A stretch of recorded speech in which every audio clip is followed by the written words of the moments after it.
Welkom terug, ons gesels oor ADHD, die feite en die mites. My gaste is Amelia Esterhuizen. Sy is hoof en onderwyser by die Moot Akademie, 'n skool wat spesialiseer in ADHD-kinders. Dr. Brendan Belsham, 'n kinder-psigiater, en Sorein Steyn, 'n arbeidsterapeut wat ook self met ADHD gediagnoseer was. Hallo julle. Ons het nou gesien wat Dr. Iruma gesê het oor medikasie en ek gaan nou daarby uitkom want ek seker julle het 'n mond vol om terug te sê. Maar Brendan, ek gaan net by jou begin. Kom ons begin by die definisie van ADHD. Wat is dit? So ADHD is a developmental condition in which a child shows excessive levels of hyperactivity, inattentiveness, or impulsivity. And depending on the combination of those symptoms, one can refer to the so-called inattentive type, which is otherwise known as ADD, or the so-called combined subtype, which is what people would speak about as ADHD. So you get different subtypes of the condition, but it involves impairments in those three key areas: inattentiveness, hyperactivity, and impulsivity. Amelia, as die woord hyperaktiwiteit opkom, dink ek allermins aan dromers. Hoe manifesteer dit in die klaskamer? Die kinders, weet jy wat, in 'n klaskamer is die opset heeltemal anders. Jy weet, jy wil jou kinders leer, maar hulle is baie besig. So jy sit met kinders in jou klas wat heeltemal kan hand uitdruk. En jy het 'n manier waarop jy met jou kinders moet werk. Jy weet, jy kan nie net sê sit stil en luister nou vir my nie. Dit werk nie so nie. Jou kinders, jy kry jou ADD-kinders wat jou rustige kinders is en hulle is jou kinders wat kan gaan sit en werk maar hulle verloor gou-gou hulle plek. Maar jou maatjies wat hiperaktief is die ouetjies wat nie kan stil sit nie. Hulle is die ouetjies wat kan rondbeweeg in die klas en regtig, hulle sit nie stil nie, hoor. Hulle staan op, jy draai om en jy werk op die bord en as jy omkyk, staan hulle almal agter jou. Hulle staan by jou. So dis daarom nuuskierig, hoor? Ja, baie nuuskierig, hoor, maar dit gaan nie altyd oor waarmee jy besig is in die klas nie. Hulle begin vir jou met ander storieetjies vertel terwyl jy op die bord besig is. Maar jy moet maar dit is nie altyd maklik nie. Jy het baie liefde, baie geduld nodig. En baie aandag aan hulle. Jy weet, jy moet baie aandag gee en jy weet ons probeer soveel as moontlik minder kinders in 'n klas hê, want ons gaan maar net tot 10 in 'n klas. Maar julle spesialiseer natuurlik in die stoornis. Mag 'n mens sê stoornis? Ja. Sorein, vir my as absolute leek, klink dit nou asof alle kinders ADD en ADHD het. Word die goeters deesdae oorgediagnoseer of jy weet, sê nou maar jy het 'n woelige kind. Kry jy ouers wat na jou toe hardloop en sê ek dink my kind het ADHD? Ja, definitief. Ek dink is omdat daar 'n groter bewustheid van dit is en 'n neurotiese komponent van ouers wat sê, hoor hierso, maar hierdie 2-jarig kan nie stil sit nie en o genade, ons moet nou hier iets aan doen, want hoe vinniger ons iets doen, hoe beter. Maar so daar's definitief 'n groter geneigtheid van mense wat hardloop na hulp en hoe om dit aan te spreek. Woelige kinders is nie kinders met ADHD nie. En veral as jy gaan kyk ten opsigte van ontwikkelingsfases, is dit toepaslik vir sekere ontwikkelingsfases. As jy gaan kyk na temperament, het temperamente invloed. Net geslag het 'n invloed, seentjie dogtertjie. Daar's definitief komponente wat die aktiwiteitsvlak van 'n kind bepaal. So nee, nie alle kinders het ADHD nie. En so dit is hoekom dit belangrik is dat kinders wel na professionele mense toe gaan. As 'n ouer voel, sy wonder hieroor, sy is bekommerd daaroor. Gaan na iemand wat weet, wat jou kan help, maar wat jou kan in die regte rigting lei ten opsigte van wat is die vereistes vir jou kind op hierdie ouderdom en wat is die verwagting en dan sal jy leiding kry daaromtrent. Ja, Brendan, so ons aanvaar ouers moet they have to trust their guts, maar daar is tog sekerlik 'n komponent van skuldgevoel deesdae, want ouers werk, hulle gee nie noodwendig die aandag wat hulle sou wou gee nie, en as hulle weer sien is die kinders hiperaktief en dan hardloop hulle na jou toe. I think that's really important because it brings into question the whole issue of lifestyle and of the way our society is these days. And I think there's a lot of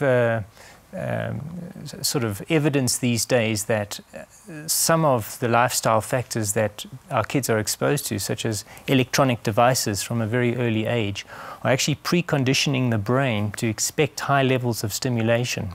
So that child who's been on an iPad from the age of 2 or younger is then expected to concentrate in a classroom, and they just can't, because the brain is expecting a much higher level of stimulation than the teacher who's talking to them in this kind of a tone of voice can give them. So there are many lifestyle factors, and I think also, especially important with very young kids, is the role of attachment and how parents, and these days, as we know, many parents have to work, moms have to go back to work from a very young age of the child, and that child perhaps hasn't had that kind of bonding experience that they've needed from a young age. And we know that insecure attachment or problematic bonding experiences can also lead to concentration problems in children, impulse control problems, and social problems. So there certainly are lots of societal factors that lead to kids perhaps looking like ADHD, who maybe not have the genuine condition that's been unaffected by all these lifestyle factors. Amelia, baie ma's wil deesdae werk. Hulle hoef nie noodwendig te gaan nie, hulle wil graag werk en hulle wil ook goeie ouers wees. En Sorein het gepraat oor die ontwikkelingsfase. Watter raad het jy vir ma's spesifiek om dan nou te heg aan die kind en te werk? Jo, Kabous, ja, dit is 'n moeilike een, jy weet, want dit is nou soos dokter ook gesê het, is dat die ouers begin op 'n baie vroeë stadium van die kind al begin hulle al werk. En daai bonding, as ek dit so kan noem, tussen die ouers en die kind dis nogal dis 'n moeilike situasie. Weet jy, ek voel ouers moet, waar hulle die geleentheid kry, waar hulle die kans kry, moet hulle tyd met hulle kinders spandeer. Maak nie saak waar nie. Weet jy wat, vanaand as jy kos maak, bond daar met jou kind, al is dit 10 minute. Kyk jou kind in die oë. It becomes a vicious circle, the screen time, because now hulle sit nie stil nie, nou word hulle weer 'n iPad in die hand gestop. Ja, It's exactly a vicious circle. Of gaan, weet jy wat, mamma wil kos maak, gaan sit net gou vir die TV. Weet jy wat, ek het 'n mamma by my wat, sy laat haar dogtertjie saam met haar kos maak. En jy verstaan nie wat se bonding is daar nie. En dit is ook 'n moeilike situasie, maar sy probeer regtig waar sy kan om die kinders saam met haar, jy weet, in die aande, ek meen, ons almal is daardeur. Ek meen, ek het ook laat gewerk, ek het ook laat by die huis gekom. Ons probeer so ver as moontlik by ons skool om klaar huiswerk te doen. Dat mamma vanaand regtig net goeie tyd saam met haar kind kan spandeer. Want dit ontaard in 'n bekleierery. Huiswerk in die aand. Kyk, ons is nou nog glad nie by medikasie nie, maar Sorein, net kortliks voordat ons breek, die feit dat die dogtertjie saam met haar maak kook, ontwikkel natuurlik sintuiglik en motoriese vaardighede en goed wat baie belangrik is. Absoluut, dit is so dis integrasie van klomp verskillende vaardighede, en dit is wat in die klas gebeur. Verwag word is visueel, auditief, motoriese komponente, luister na mamma vir instruksies, sistematies deur dit werk. So daai tyd is so uniek, en iets wat ek graag op my hart het, wat ek wil sê is, gaan back to basics. Moenie gaan puzzle speel en kognitiewe speletjies speel nie. Speel die goed wat ons gespeel het toe ons klein was, sit op die grond, bou blokkiehuise. Daai is soveel dimensionele ontwikkeling, beplanningsvermoë. Almal koop hierdie fancy speelgoed met al hierdie, nou gaan ons aan jou geheue werk, nou gaan ons hier aan werk. Sit dit een kant, gaan terug na die basiese, gaan terug na die grond. Kom op die grond saam met jou kind en speel met kartjies en poppe en doppies en fluitjies, want dit is waar jy sensoriese stimulasie kry, prosesering daarvan verbeter, jou motoriese beplanningsvermoë, wat een van die elemente is wat ADHD-kinders mee sukkel, die sekwentiële uitvoer van take, dit ontwikkel dit. Die luister van mamma wat sê, joh, kom ons sit nou hierdie ouetjie agter daai ouetjie, en daai volg van instruksies, dit is wat oorgedra word, nie deur by 'n tafel te sit en kognitiewe aktiwiteite spesifiek net te doen nie, maar gaan terug na die vloer, gaan na daai instinktiewe goed. Ouers is besig om dit te verloor, die instinktiewe spel, vermoë om te kan speel. Baie ouers sê, ek weet nie meer hoe om te speel nie. Ja. Ja, en so dit is iets wat nogal verlore gaan. So raak ongemaklik, ons sê altyd in die praktyk, as iemand vir jou moet kyk, en dink hierdie vrou is nou mal, dan is jy nog nie mal genoeg. Dit is so waar, weet jy, ek sê self in my onderwysers ook, en sê ek, weet jy moet 'n nar wees in die klas. Dis wat jy moet doen. Jy moet op hulle vlak Jy moet op hulle vlak daal.